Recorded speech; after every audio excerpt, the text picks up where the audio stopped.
Assalamualaikum warahmatullahi wabarakatuh. Bismillahirrahmanirrahim. Bismillahi khairil asma. Bismillahilladzi la yadurru ma'asmihi syai'un fil ardi wala fis sama. Bismillahi ma syaa Allah, la yasuqul khaira illallah.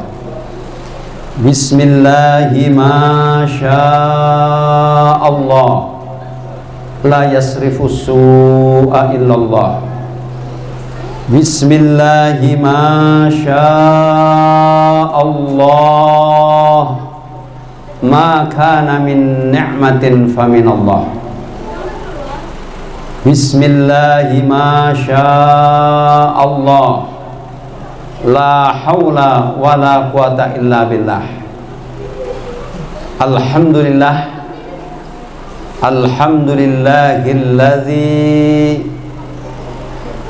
faddala bani adama bil ilmi wal amal ala jami'il alam.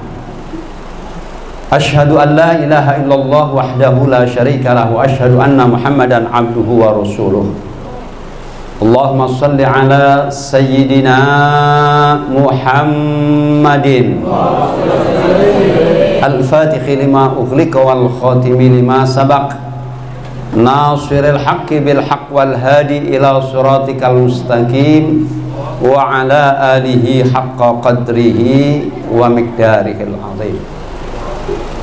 Kepada segenap para alimul ulama, para habaib, para asatid, para hujjaj, tuan-tuan guru yang tidak saya sebutkan namanya satu persatu tanpa sedikit pun mengurangi rasa hormat dan ta'zim saya. Wabil khusus segenap pengurus mushola Majlis Ta'lim Sayyidul Aulia. Wabil khusus Ahinal Ustadz Selamat Ma'arif,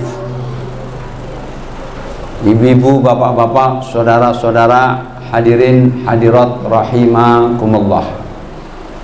Alhamdulillah wa syukrulillah, dengan karunia Allah subhanahu wa ta'ala, dengan taufiknya Allah, pada pagi hari ini kita diringankan langkah kakinya untuk berjalan menuju ke majlis yang mulia, yaitu majlis ilmu yang merupakan taman dari taman surganya Allah subhanahu wa ta'ala.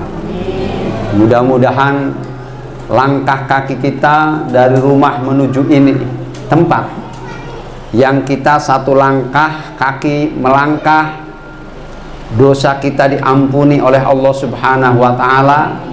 Ketika satu kaki lagi melangkah, maka derajat kita diangkat oleh Allah subhanahu wa ta'ala.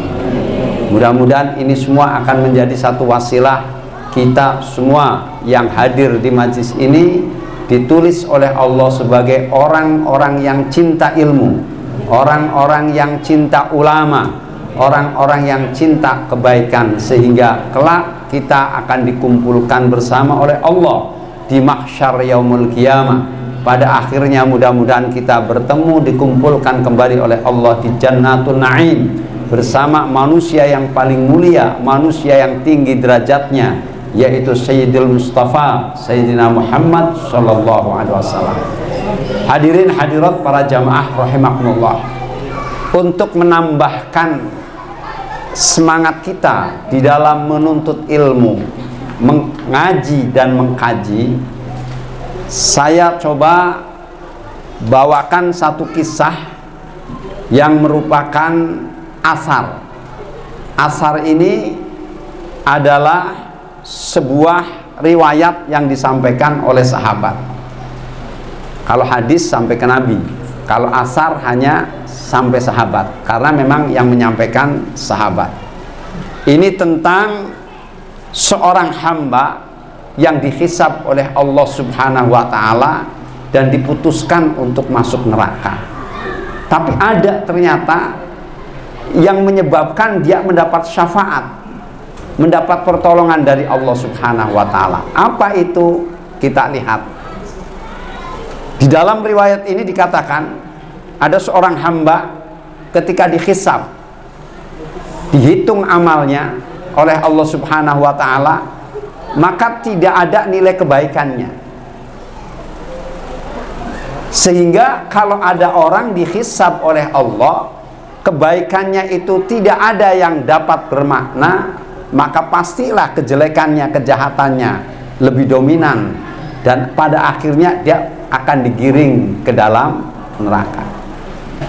Nah, ketika telah dibawa, Allah berkata kepada malaikat Jibril,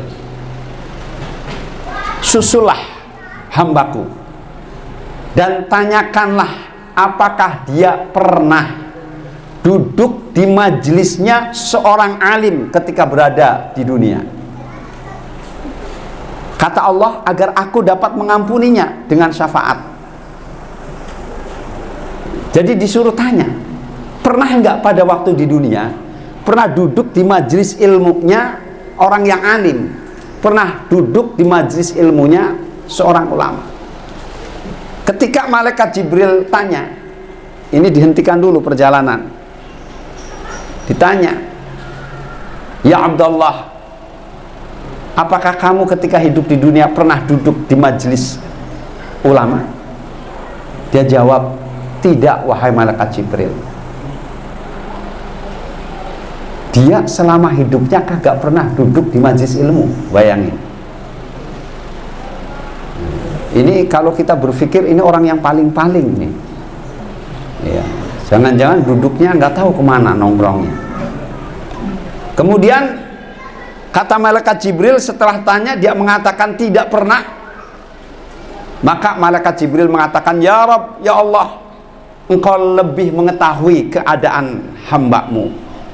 Lalu Allah berkata lagi, ya Jibril, tanyakan, apa dia pernah mencintai seorang ulama ketika hidup di dunia?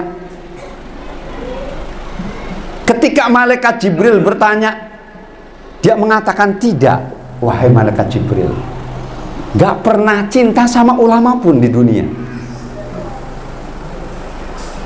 Ini udah kebangetan lagi. Duduk di majelisnya ulama nggak pernah, cinta sama ulama nggak pernah. Hati-hati. Urusan cinta ibu bapak saudara, love, itu jangan dianggap enteng, jangan dianggap ringan. Dengan cinta bisa menyebabkan kita masuk surga, dan tanpa cinta justru kita akan terjerembab di dalam neraka. Hati-hati. Makanya jaga cinta, karena cinta adalah karunia Allah. Cinta itu suci karena datang dari Allah. Jangan kau nodai itu cinta. Gak pernah cinta sama ulama. Jangan-jangan malah memusuhi. Hati-hati. Orang memusuhi majelisnya ulama, dia memusuhi ulamanya, Allah yang akan murka. Pastilah kalau ada orang yang tidak mencintai ulama, malah membenci ulama, dia tidak dukung majelisnya ulama, malah dia memusuhi ulama, pasti dia di dunia tidak akan bahagia. Dusta bohong kalau dia mengatakan bahagia. Pada akhirnya nanti dia akan terima, mulai dari nazak sakaratul maut sampai masuk ke liang lahat, dan pada akhirnya dia akan menderita selamanya di akhirat. Kemudian Allah Subhanahu wa Ta'ala mengatakan lagi kepada malaikat Jibril, setelah malaikat Jibril melapor dia tidak pernah mencintai ulama. Wahai Jibril, kata Allah, tanyakanlah apakah dia pernah duduk satu meja dengan ulama. Duduk aja satu meja, nggak ngaji, cuma duduk doang, nggak ngapa-ngapain, cuma sempat pernah duduk nggak satu meja dengan ulama. Malaikat Jibril kemudian tanya, ya Abdullah, pernahkah kau selama hidup di dunia duduk satu meja bareng sama ulama walaupun sebentar? Dia jawab, tidak wahai malaikat Jibril. Dilaporkan sama Allah, tidak juga ya Allah. Allah kemudian berkata lagi, wahai Jibril, tanyakan kepadanya tentang nama dan nasabnya. Perhatikan, Allah nyuruh nanya sama ini orang, nanya namanya siapa, nasabnya, bapaknya namanya siapa, kakeknya namanya siapa. Kemudian Allah mengatakan, kalau ternyata namanya sama dengan nama seorang ulama saja, maka aku akan ampuni. Kalau namanya nanti ada yang nyocokin namanya dengan namanya ulama atau nasabnya, maka aku akan ampuni. Ketika malaikat Jibril tanya, siapa nama kamu? Ternyata namanya nggak ada yang nyocokin sama ulama. Kenapa? Namanya aneh. Kali namanya Sontoloyo kan, atau namanya Jablut gitu, karena lahirnya Rajab sama Mulut. Kagak ada yang nyocokin satu ulama pun. Makanya ini ibu, bapak, hadirin hadirat rahimakumullah, ini yang di sini perlu perhatikan. Jangan anggap enteng masalah nama. Jangan mengatakan apalah arti sebuah nama. Orang barat mengatakan apalah arti sebuah nama, tapi Islam mengatakan al-ismu wa du'a. Nama itu doa. Dan ini ternyata Allah nanya, siapa tahu namanya ada yang nyocokin dengan ulama. Ternyata nggak ada. Ampunan Allah nggak terjadi, nggak diberikan sama dia. Makanya ingat nama yang kita berikan sama anak minimal tafaulan, minimal ngikutin, minimal ittiba sama orang-orang soleh. Jangan cari ngetrennya aja. Ya, sekarang zaman milenial, kemudian punya anak namanya nama yang aneh. Ya, merasa udah nama Umar kayaknya kampungan itu, nama Abdullah kayaknya nama apa gitu. Akhirnya dia udahlah kasih aja nama anaknya siapa, ya pokoknya sesuai aja dengan bagaimana nanti lahir. Begitu lahir bulan Januari dikasih nama Januar, begitu perempuan lahir Februari Febrianti. Mohon maaf yang namanya Febrianti. Iya. Begitu lahirnya bulan Juli, Juliana. Bulan November lahirnya Novianti. Begitu lahir bulan Desember, Desi Ratnasari.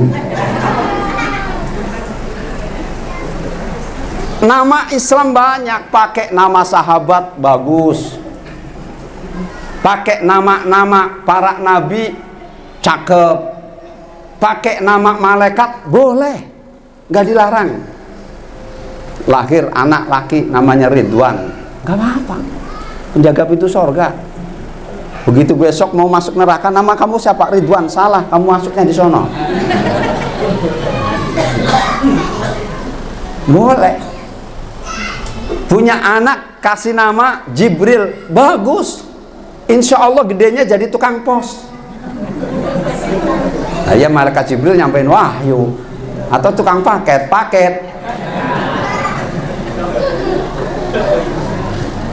Ya. Atau lahir cucunya kasih nama Israel, boleh, tapi karena ada mudorotnya jangan. Boleh, tapi ada mudorotnya, ada bahaya, jangan.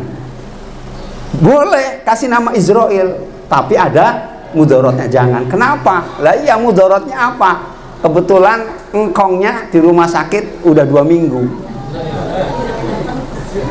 dirawat 2 minggu, udah kelihatan seger, bagus, dicek sama dokter. Dokternya bilang, Kong, insya Allah nanti sore bisa pulang. Alhamdulillah. Ini nenek, ini istrinya dengar, Alhamdulillah Kong, kita nanti bisa kumpul sama anak-anak sama cucu. Alhamdulillah, katanya nanti sore. Begitu jam jenguk, jam berapa? Jam 11. Ya, jenguk di rumah sakit.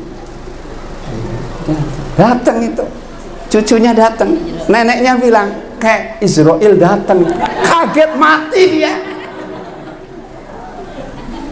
Kenapa? Karena cucunya namanya Israel, dikirain aduh malaikat maut begitu, padahal cucunya. Jadi ada mudorotnya, jangan. Yang lain masih banyak. Jadi nama Sekali lagi, nama jangan dianggap enteng. Bahkan ibu bapak saudara, kalau ada ibu-ibu, bapak-bapak punya anak lagi perempuan, lahir lagi perempuan, sampai istri suaminya misalkan ngancem, pokoknya mantar lahir keempat masih perempuan, saya bakal nikah satu lagi. Iya, itu. Iya. Misalkan kan saya lagi nyontoh, ibu nggak usah stres, nggak usah marah, bilang, Pak, anak ini kita lahirkan bukan hasil saya sendiri, tapi kerjasama antara papa dan mama. Lahir laki perempuan itu dominan ada pada persoalan papa, bukan aku. Aku ini sawah ladang, tergantung Pak Tani.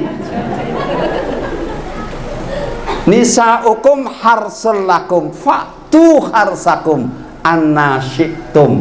Anna syi'tum tafsirnya fa kaifa syi'tum. Istri-istri kalian, wahai bapak-bapak, itu ladang sawah bagi kalian. Datengin, cangkul, mau dari mana kayak malam, siang, hari, nggak apa-apa. Tanemin singkong kayak tanam, terserah Pak Tani, bapak yang nanem. Lah, yang namanya sawah kebun mah ya cicing baik lah. Masa ada sawah protes? Ajib itu sawah. Iya Bu. Nah, kalau bapaknya nanamnya singkong, ya insya Allah tumbuhnya singkong. Mana mungkin tanam jagung tumbuh singkong? Impossible. Maksudnya nggak bisa kalau begitu. Ada cara. Kalau kepengen anak laki, perempuan-perempuan terus, yang pertama, ini yang menjelaskan kitab.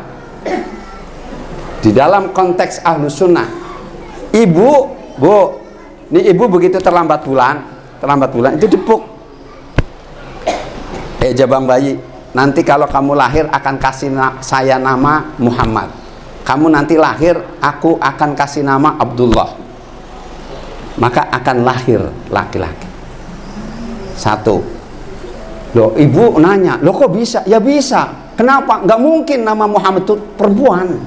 Kagak ada. Dan Allah akan buat dia itu laki. Atau ke bapak. Jadi bapak punya anak lagi perempuan, nggak usah pusing. Ingat, perhatikan betul-betul ketika setelah berhubungan suami istri. Nah, ini perhatian, ini bukan lagi belajar, lagi ngomong porno, jangan salah paham. Nanti saya dilaporin ini pornografi, porno aksi. Ini lagi bicara ilmu, ya. Qulil haqqa walau kana murran.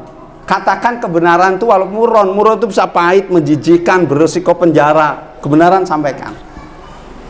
Ya, harus menyampaikan namanya kebenaran. Nah, ibu bapak lagi hubungan suami istri setelah selesai. Perhatikan, apakah suaminya setelah selesai itu dia ngangkatnya ke arah kanan atau ke arah kiri? Loh, ini pengaruh. Selama ini nggak perhatian ya. Astagfirullahaladzim. Ini suaminya lompat begitu. Jadi kalau habis selesai itu suaminya ke kiri, anaknya cewek, anaknya perempuan. Bapak-bapak pikir kenapa kok perempuan lagi? Oh, ternyata tempat tidurnya yang memudahkan untuk setelah selesai ke kiri. Nah, putar itu tempat tidur supaya bisa setelah selesai enaknya ke kanan. Lah kalau ke kanan lahir laki-laki. Dan ini sudah saya praktekkan. Loh, ini ilmu sudah saya praktekkan. Saya pertama kepengen punya anak, rata-rata kalau kepengen punya anak pertama rata-rata kepengennya laki-laki. Iya kan, secara umum. Saya waktu itu nggak paham betul tentang agama. Maksudnya kurang sadar bagaimana ketentuan qadha dan qadarnya Allah untuk persoalan anak. Ternyata begitu lahir itu perempuan anak pertama. Itu saya udah ikut berjuang hidup mati. Loh, kenapa? Cintaku kepada istriku tidak setengah hati, tapi full love full. Saya melihat istri saya begitu mules, ya Allah kasihan. Bagaimana ibu saya dulu dari ke bidan dulu, bukan ke rumah sakit, sampai bidannya nyerah. Udah, ya Allah kasihan, saya nggak tega pindah ke rumah sakit cari ASI. Begitu masuk, saya ambil air wudhu, dia masuk ke ruang perawatan, saya ambil air wudhu, saya sholat hajat. Ya Allah, aku mohon kepadamu ya Allah, bagi sakit istriku dengan aku, rasanya sakit untuk melahirkan, bagi dua ya Allah. Aku ikhlas, aku rela untuk menolong istriku. Benar, serius, bapak-bapak belum pernah. Ustaz Slamet juga belum pernah tuh. Serius. Ini entah ilham apa yang membawa saya untuk sholat. Begitu udah selesai sholat, istri saya kebelet ke WC, anak ke WC. Istri saya perutnya mulus, saya mulus. Terus dibagi dua. Bukan nyanyian cintaku dibagi dua. Ini sakitnya sampai dibagi dua. Tapi saya nggak bayangin, begitu proses, dia kan ada di ruangan, saya nggak masuk, saya di ruang tunggu. Itu begitu nggak ngerti, itu lagi mungkin detik-detik ketika anakku mau brojol gitu. Brojol itu bahasa apa? Ya lahir pokoknya. Itu saya, ya Allah, ya Allah, sampai keringat dingin keluar, saya pingsan. Pingsan itu di kursi panjang rumah sakit nunggu. Itu saya sadar karena dibangunkan sama perawatnya, bilang, Pak, silahkan diadanin, suruh ngadanin. Saya bangun tidur habis pingsan, suruh ngadanin, saya pegang, ya. Terus saya tanya dulu sebelum ngadanin, laki atau perempuan? Perempuan. Agak down begitu. Hah, perempuan. Tapi saya adanin. Sampai keliru, ngadaninya kuping kiri, komatnya kuping kanan. Bukan bangun tidur Bu Haji, habis pingsan. Udah diadarin di bawah, saya belum tahu istri saya udah ngeliat anak saya. Ya Allah, mungkin ini kali, ya memang takdir bukan kali ya Allah. Ya kalau pengen minta sih, ya keinginan, anta turid wa ana urid wallahu yurid. Kau punya mau, aku punya mau, tapi Allah kan punya kemauan. Kemauan siapa yang menang? Oh, saya lagi duduk nyender, saya nggak kenal, ada di samping saya orang mengatakan, udahlah Pak, nggak usah sedih, ini sok tahu, kenal aja kagak. Tapi saya nggak ngerti ini makhluk orang dari mana kok tahu, anak nggak paham. Tapi karena saya lagi lemes ini, saya tanya, emang kenapa? Lah iya, kan Bapak kepengen punya anak laki tapi lahir perempuan. Kaget saya, padahal saya belum ngasih tahu sama siapapun. Kok tahu? Lah saya bilang, emang kenapa Pak? Dia bilang, udah nggak usah sedih, nanti kalau anak kedua kepengen anak laki, caranya waktu hubungan itu kalau udah selesai larinya ke kanan. Saya langsung, kok bisa Pak? Di dalam kitab ini diterangin nama dia. Jadi saya ngaji, likulli syai'in hikmah. Kalau saya waktu itu lahir anak pertama laki, nggak punya ilmu ini, karena ini ilmu bukan dari pesantren. Iya, di bangku rumah sakit dapatnya. Dia sebutkan nama kitabnya. Oh, saya inget-inget. Sebelum hubungan ingat ke kanan. Begitu lagi hubungan udah mau selesai, kanannya mana long, gelibah ke kanan. Bener, anak kedua laki, Gusmu tuh. Bener. Nah, tapi ternyata ibu bapak saudara sebetulnya punya anak laki perempuan itu sama. Bedanya apa? Perasaan. Tapi Allah menutup perasaan. Kata Allah dalam hadis qudsi, kalau bayi itu lahir brojol perempuan, Allah ngomong sama si jabang bayi, jabang bayi, hiduplah kau di bumiku, orang tuamu aku yang ngurusin, urusin kau sendiri, orang tuamu biar aku yang ngurus. Makanya kalau punya anak perempuan biasanya ekonomi lebih cepat, berkah ini, karena Allah yang nanggung. Tapi kalau begitu lahir laki, Allah ngomong sama jabang bayi, jabang bayi, kau lahir, urusi kedua orang tuamu. Makanya secara ekonomi, kalau anak yang lahir laki, itu biasanya ekonominya agak berat.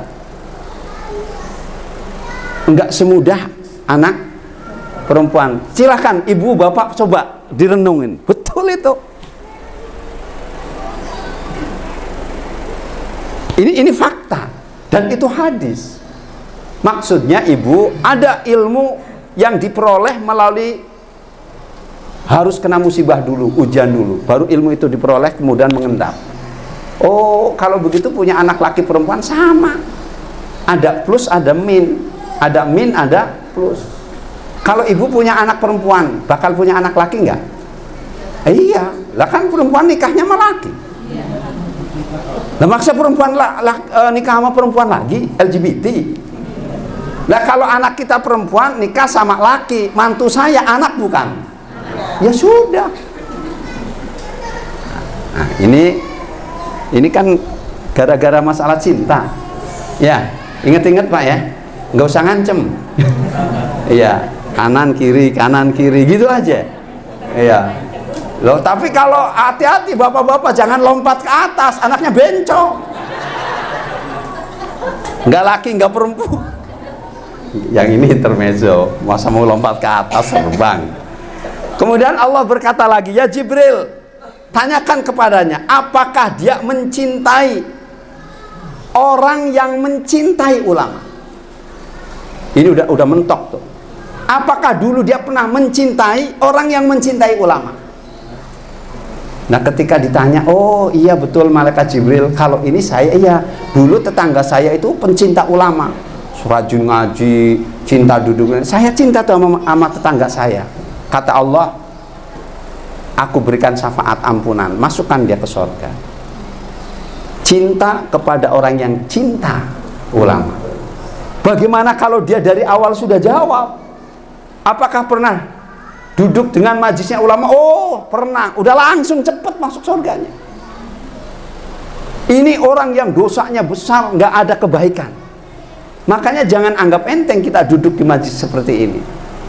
Kalau ibu nanti ditanya sama malaikat Jibril, apakah pernah duduk di majlisnya ulama? Oh, malaikat Jibril itu tidak pernah terlewat. Seminggu itu 7 hari. Saya duduk di majlis ilmu itu 9 kali. Ngaji sono, ngaji sono, ngaji sono. Ditanya itu majlisnya ulama bukan? Nggak ngerti. Yang penting di sana ada seragam, di sono ada seragam, di sana seragam. Itu mah arisan kali. Ini majlisnya ulama, berarti majlis ini yang pegang ulama ngajinya tentang ilmu syariat. Oleh karenanya ini sebagai spirit, jangan pernah bosan duduk di majlis ulama ya, kenal ulama, cinta ulama. Siapa ulama yang dimaksud di sini? Adalah al ulama warasatul anbiya, ulamaul amilin, bukan ulamaul ngambilin. Iya. Jadi ulama-ulama yang soleh, yang tidak menjual ayat Allah untuk kepentingan duniawi, ulama-ulama yang istiqomah. Baik ibu hadirin hadirat rahimakumullah, ini PPKM sudah selesai atau masih ada level? Enggak, saya nanya. Enggak paham. Levelnya berapa? Levelnya udah kelewat, game kalah. Iya.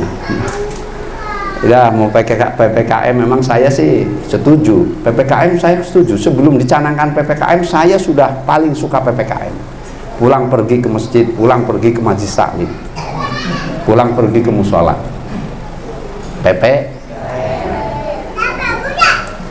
Bu, itu tas, dompet, duitnya banyak, dikit? Nggak ada. Ini jomblo-jomblo kenapa belum pada nikah? Dompetnya tipis, tipis, pengen tebel, pengen banyak rezeki, pengen banyak uang, betul. Nah ini pembuka pintu rezeki. Ini perhatikan betul, sebab kalau udah urusan rezeki mesti melek kita ya, betul.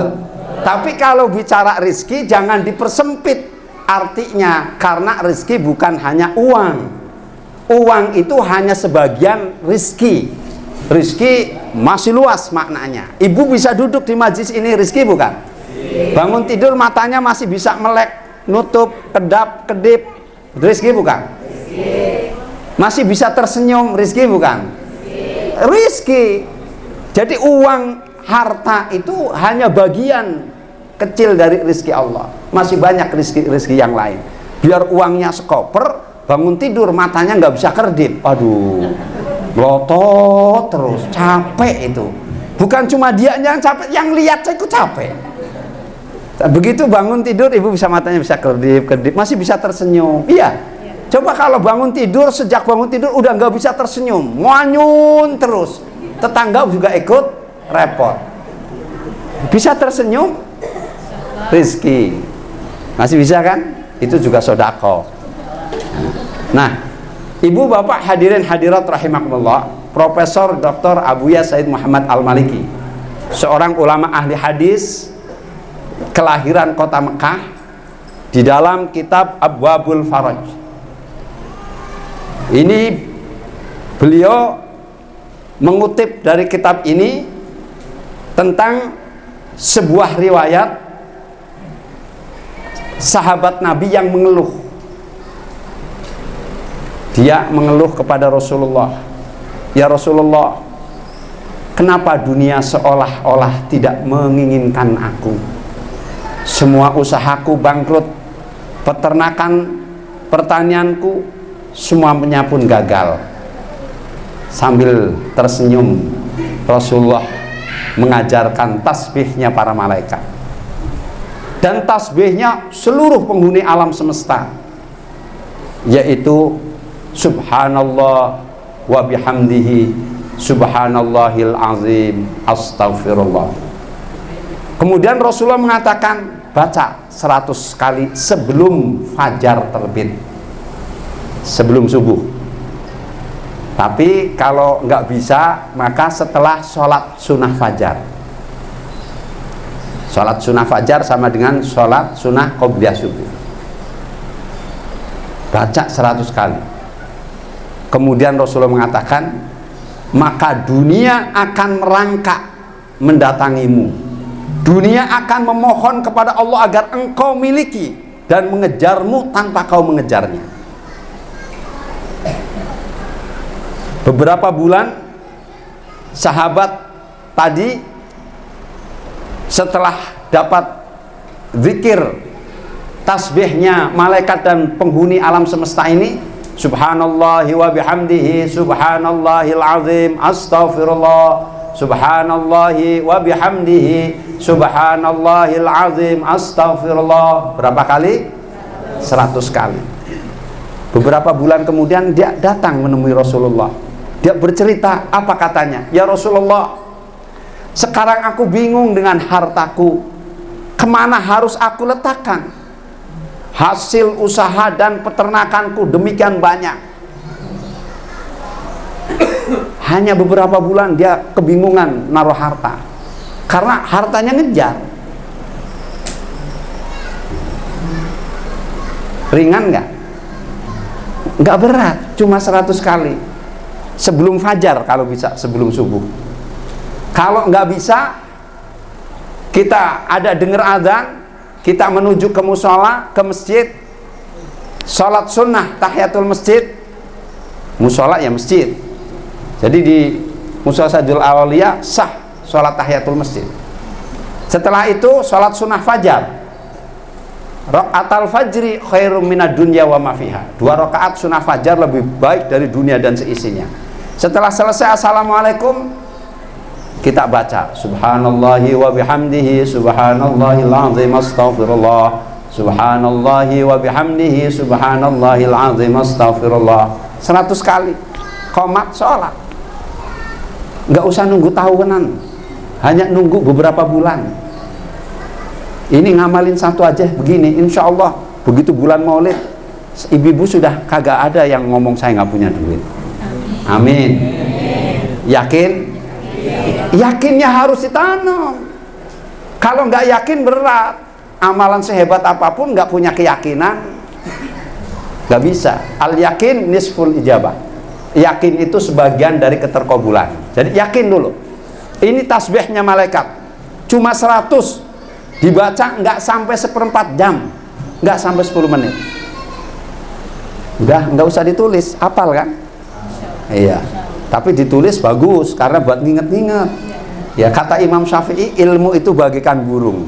Ketika kita ngaji dapat ilmu, seperti kita dikasih burung, kita pegang. Tulisan itu adalah sangkarnya. Ketika burung tidak disangkar, tentu akan terbang hilang lagi. Catatan itu pengingat. Tuh, makanya Imam Syafi'i kalau ngaji nggak pegang tulisan, pegang kertas, bolpoin, nulis terus. Itu Imam Syafi'i. Makanya jadi ulama besar. Kalau kita lebih suka jiping barlen, karena ngaji kuping, bubar kelalen. Iya, tapi insya Allah enggak di sini, karena daya ingatnya kuat, insya Allah. Iya. Jadi bubar enggak kelalen, enggak lupa, ingat terus. Apalagi udah urusan duit, enggak pernah lupa. Insya Allah. Yang kedua, ibu bapak hadirin hadirat rahimakumullah, dalam hadis yang diriwayatkan oleh sahabat Sahal bin Sa'ad radhiyallahu anhu menyebutkan, ada seorang laki-laki datang kepada Nabi kita Muhammad sallallahu alaihi wasallam dan ia mengadukan kefakirannya. Fakir itu di bawahnya miskin. Kalau udah fakir udah ngenes. Jadi kalau saya masih ingat itu waktu kecil ada orang tua kita iku wong melarat manggul pejaratan. Melarat manggul pejaratan itu artinya udah miskin papa, nggak punya apa-apa. Iya, udah fakir, itu di bawahnya miskin, fakir. Nah, ini dia mengatakan kepada Rasulullah, mengadu tentang kefakirannya. Oh, Rasulullah sedih melihatnya, kasihan. Apa kata Rasulullah? Apabila kamu masuk ke rumahmu, ucapkan salam assalamualaikum jika ada orang di dalamnya. Tapi jika di situ tidak ada orang, kata Rasulullah, ucapkan assalamu alayka ayyuhan nabiyyu wa rahmatullahi wa barakatuh. Assalamu alayna wa ala ibadillahis salihin. Kemudian kau baca surat Ikhlas 3 kali, kata Rasulullah. Kemudian ini orang yang mengadu melakukan apa yang dipesankan oleh Rasulullah, maka melimpah ruahlah rizki orang itu sampai harta kekayaannya membajiri tetangga. Maksudnya akhirnya saling dibagi-bagi karena banyaknya. Beli duren nggak cuma 2-3 tetangganya dikasih baunya sama kulitnya, enggak. Begitu beli duren sekeranjang bagi tetangga, karena uangnya udah kelebihan, rezekinya melimpah, nggak tertampung. Nah, ternyata Rasulullah ngasih konsep ringan nggak, tapi sering lupa. Jadi kalau ibu masuk ke rumah sendiri, rumahnya dewek, kalau yakin di dalamnya ada rumah, assalamualaikum. Assalamualaikum, waalaikumsalam. Tapi kalau yakin di rumahnya nggak ada, assalamu alayka ayyuhan nabiyyu wa rahmatullahi wa barakatuh. Assalamu alayna wa ala ibadillahis salihin. Kemudian baca surat Ikhlas, qul huwallahu ahad 3 kali.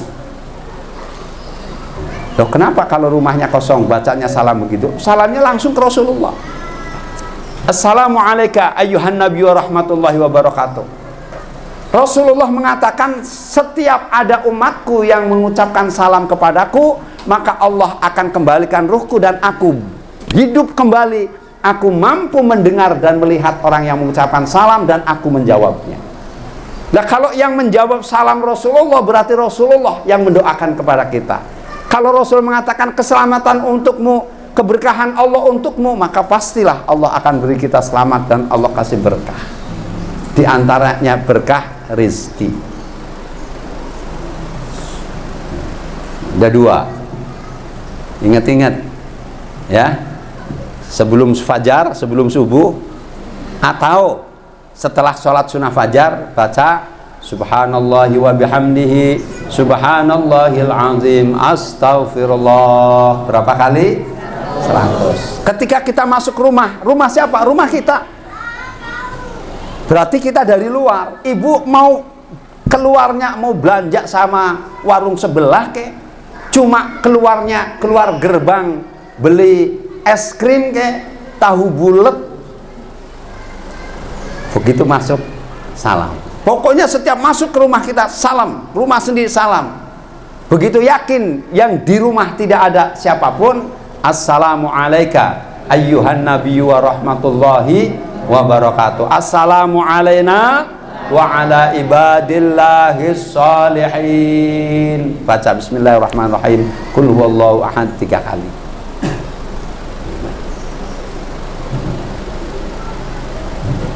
Kepengen lebih cepat kayanya, pengen duitnya cepat lebih banyak, betul, tambahin lagi, enak Haji Mak kalau amalin semua. Pokoknya kalau nanti amalin semua Bu, bulan depan peringatan Maulid, ini Maulid besar-besaran ya. Bahkan insya Allah saya nanti cari isyarat rambut Nabi bisa dibawa ke sini. Nanti begitu Mahalul Qiyam kita prosesi pencelupan air dengan rambut Nabi yang riwayat mengatakan itu air berkah, bisa menyembuhkan, mengobati segala penyakit. Air menjadi berkah dengan rambutnya Rasulullah Shallallahu Alaihi Wasallam. Insya Allah. Cuma rambut 1 helai, panjangnya kurang lebih 10 cm. Oh rambut Nabi Bu, Pak, rambut Nabi beda dengan rambut kita. Rambut kita sekilo nggak ada harganya. Rambut Rasulullah SAW itu 1 helai, panjangnya 5 cm, punyaan Profesor Dr. Abdul Manan. Beliau orang kepercayaannya Sultan Bolkiah yang dipercaya untuk memegang museumnya. Beliau punya rambut Rasulullah, dikasih hadiah sama Sultan Bolkiah. Beliau baru meninggal kemarin, kurang lebih seminggu yang lalu. Itu saya sempat minta sama Profesor, Prof, saya minta 1, karena beliau nggak punya, bukan cuma 1 punyanya. Beliau bilang nggak apa-apa, dia bilang ya Syekh nggak apa-apa, yang 5 cm.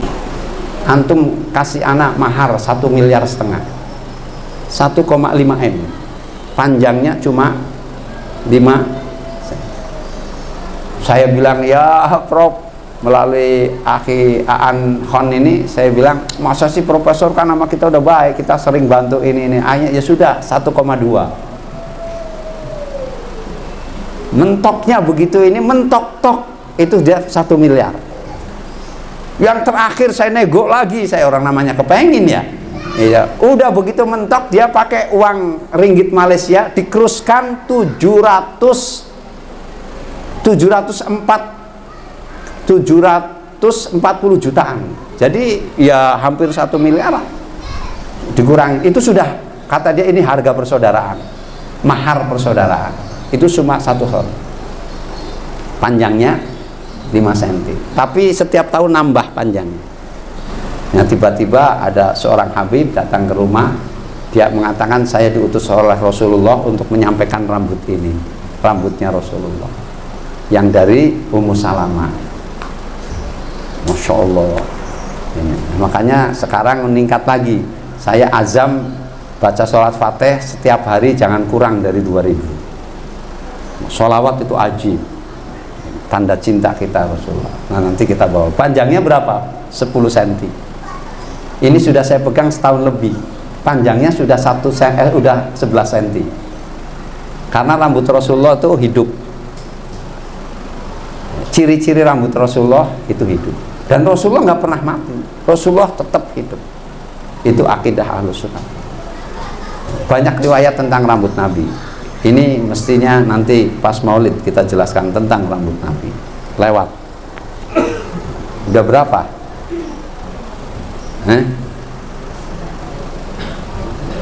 Udah 2. Udah 3. 1, subhanallah wa bihamdihi, subhanazim astagfirullah. Yang kedua, masuk rumah baca salam, itu 1 paket. Kalau ada orangnya assalamualaikum, kalau nggak ada assalamualaikum ayyuhan nabiyyu wa rahmatullahi wabarakatuh, kemudian surat Al-Ikhlas sampai ibadikas sholihin. Kemudian ibu bapak hadirin hadirat rahimakumullah, ini saya kasih 3 aja ya. Ya, maksudnya supaya selesainya sebelum zuhur. Tapi kalau 3 kayaknya kurang, supaya kayaknya lebih cepat lagi ya ngomong aja. Pokoknya saya mah bayan lah gitu. Damai aja, damai begitu. Ya, Pak ya. Gitu. Ibu bapak hadirin hadirat rahimakumullah, di dalam hadis ini disebutkan oleh Syekh Abu Bakar bin Sayyid Muhammad Syatta Dimyati dalam Khosyah I'anatut Talibin ala Fathil Mu'in. Ini ada sebuah riwayat, sebetulnya banyak hadis sahih yang menjelaskan dari riwayat ini, bahwa beliau Nabi memerintahkan sejumlah sahabat untuk mengamalkan bacaan ini untuk memperluas rizki. Bahkan sebagian arifin mengatakan amalan ini mujarrab dalam melapangkan rizki lahir maupun batin. Apa itu? Membaca La ilaha illallahul malikul haqqul mubin, La ilaha illallahul malikul haqqul mubin 100 kali setelah sholat zuhur. La ilaha illallahul malikul haqqul mubin, La ilaha illallahul malikul haqqul mubin, La ilaha illallahul malikul haqqul mubin. Berapa kali? 100 kali. Rasulullah mengatakan ini adalah untuk melapangkan rizki, untuk mempermudah rizki. Udah hafal kan? La ilaha illallah Al-Malikul Haqqul Mubin, begitu. Tapi dipotong La ilaha illallah Al-Malikul Haqqul Mubin. Kalau dipotong kan memang begitu. Tapi kalau disambung La ilaha illallahul Malikul Haqqul Mubin. Berapa kali? 100 kali. Masya Allah, ternyata kunci rizki itu banyak sekali. Makanya di dalam Islam itu sebetulnya miskin itu darurat ya, bukan kebutuhan. Miskin itu darurat. Umat Islam sebetulnya disuruh jadi orang kaya, bukan orang miskin. Dari mana? Buktinya ada kewajiban zakat. Orang yang zakat kaya. Ada kewajiban haji, berarti ada spot untuk kita menjadi orang. Tapi kalau takdirnya jadi orang kismin gimana ya? Ya. Takdir miskin ini bukan takdir yang mubrom, tapi mu'allaq. Takdir itu ada 2 dalam kaidah Ahlus Sunnah. Ada yang mubrom, ada yang mu'allaq. Ada takdir yang tidak bisa diubah, ada yang bisa diubah. Kalau yang bisa diubah, ubahlah takdir dengan doa, dengan usaha. Iya kan? Ini yang mampu untuk mengubah. Innallaha la yughayyiru ma biqaumin hatta yuhayyiru ma bi anfusihim. La yaruddul qadha illa bidu'a. Tidak bisa diubah qadha, ketentuan Allah, kecuali dengan doa. Nah, doa-doa zikir-zikir ini berpengaruh untuk mengubah ketentuan kita. Ya jelas aja. Bapaknya miskin, anaknya miskin, cucunya miskin. Kenapa? Karena keturunan jual cengkrong, ngececek sama nongkrong, kagak kemana-mana, ya, nggak ada usaha, nggak ada kerja, nggak ada doa. Terus kepengen dia kaya, mimpi namanya. Gitu. Doa terus, dekatkan diri kepada Allah. Jadi begitu. Itu jadi kalau udah habis subuh sudah ada, iya kan? Habis sholat zuhur ada, harian masuk ke rumah ada. Kan masuk rumah kan tiap hari mesti masuk rumah. Nah sekarang yang mingguan ya satunya, yang pekanan. Ini diriwayatkan oleh Sayyidina Anas bahwa Rasulullah SAW bersabda, Man qara'a yaumal jum'ah Allahumma ahnini bifadlika amman siwaka wa bihalalika an haramika sab'ina marrat lam yabluh jum'ataini. Ajib ini. Man qara'a, siapa orangnya yang membaca yaumal jum'ah, pada hari Jumat, Allahumma ahnini bifadlika amman siwaka wa bihalalika an haramika sab'ina marrat, 70 kali. Kata Rasulullah, maka tidak sampai lewat dari 2 Jumat dia akan diberi kekayaan oleh Allah. Nggak nunggu sampai 2 Jumat. Ini bacanya hari Jumat. Allahumma ahnini bifadlika amman siwaka wa halalika an haramika, 70 kali. Hari Jumat, bukan malam Jumat. Berarti kalau hari Jumat, bapak-bapak bisa baca habis sholat subuh atau habis sholat duha, ibu-ibu sama, atau setelah sholat Jumat, atau setelah sholat asar, karena itu masih hari Jumat. 70 kali. Enggak lama.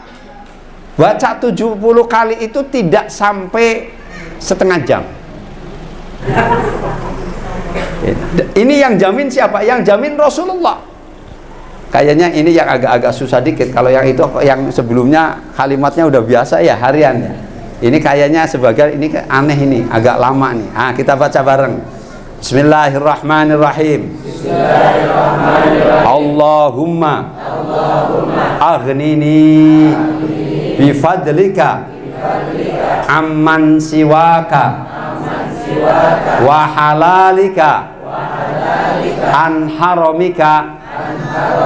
Allahumma aghnini bifadlika amman siwaka wa halalika an haramika. Allahumma aghnini bifadlika amman siwaka wa halalika an haramika. Ayo, Allahumma aghnini bifadlika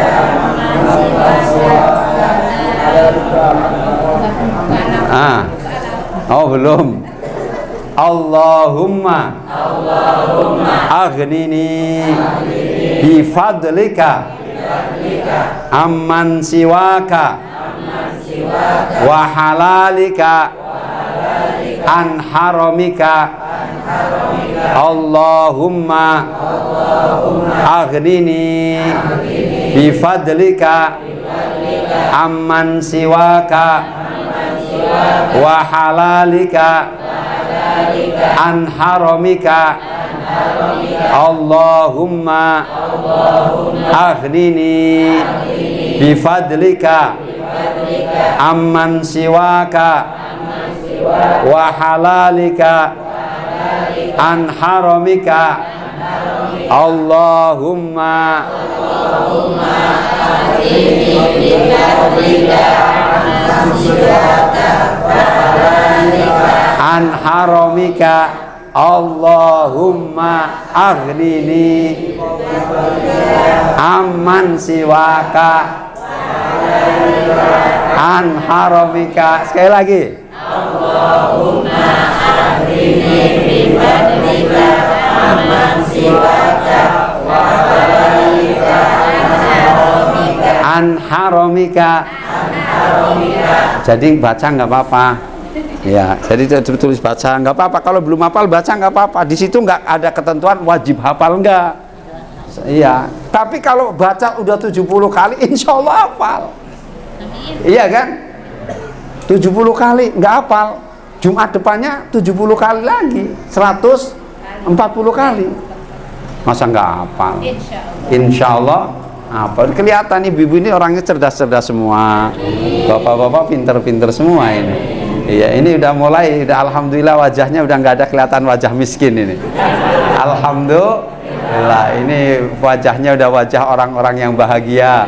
wajah orang-orang yang rizkinya melimpah ruah.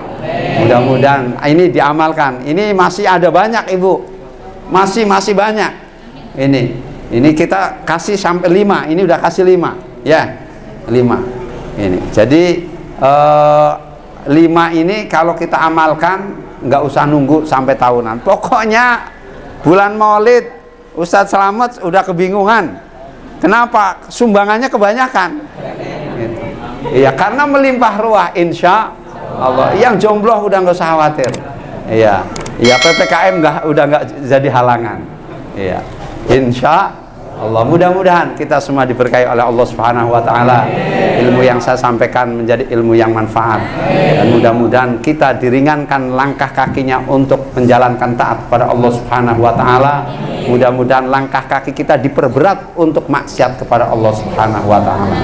Mudah-mudahan bermanfaat. Sekali lagi mohon maaf. Wallahu a'lam bishawab. Allahumma sholli ala habibina wa syafi'ina wa maulana Muhammad radhiyallahu ta'ala an sadatina ashabi rasul ajma'in. Amin. Alhamdulillahi rabbil alamin.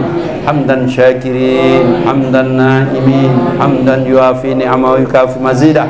Ya Rabbana lakal hamdu kama yanbaghi li jalalikal karim wa li'azmi sultanik. Allahumma lakal hamdu syukra wa lakal mannu fadla wa anta rabbuna haqqa wa nahnu abiduka riqa wa anta lam tazwal ahla. Allahumma lakal hamdu wa ilaikal mushtaka wa antal musta'an wa la hawla wa la quwwata illa billahil aliyyil azim. Allahumma kulna wa walidina wa auladana wa talamidana wa ahlana wa ikhwanana wal muslimin wal hadirin minas saqati ila sa'adah wa minal azabi ila rahmah wa minal dhunubi ila al maghfirah wa minal isaati ila al ihsan wa minal khawfi ila al aman wa minal faqri ila al ghina wa minal dhulli ila al izzi wa minal ihanati ila al karamah wa minal dhiki ila sa'ah wa minal usri ila al yusr wa minal itbari ila al iqbal wa minas saqami ila sihha wa minas suhti ila al ridha wa minal haflati ila al ibadah wa minal fatrati ila al ijtihad wa minal hidlani ila al tawfiq wa minal bid'ati ila sunnah wa minal jawri ila al adl. Allahumma a'inna ala dinina bid dunya wa ala dunya bit taqwa wa ala taqwa bil amal wa ala al amali bit tawfiq wa ala jami'i dzalika bi lutfikal mufdi ila ridhaka ya Allah al munhi ila jannatik al mashub dzalika bin nadhari ila wajhikal karim. Ya Allah, ya Allah, ya Allah, ya Rabbahu, ya Rabbahu, ya Rabbah, ya Khawsahu, ya Khawsahu, ya Khawsa, ya Akramal Akramin, ya Rahmanu, ya Rahim, ya Dzal Jalali wal Ikram, ya Dzal Mawahibil Azam. Nastaghfirullahal azim allazi la ilaha illa wal hayyul qayyum wa natubu ilaih. Allahumma inna nas'aluka at-tawfiqa limahabbika minal a'mali wa sidqa tawakkuli 'alaika wa husnadz dzanni bika wal hurniyata amman siwa ilahana ya latifu ya razaq. Rabbana taqabbal minna innaka antas samiul alim wa tub 'alaina innaka antat tawwabur rahim.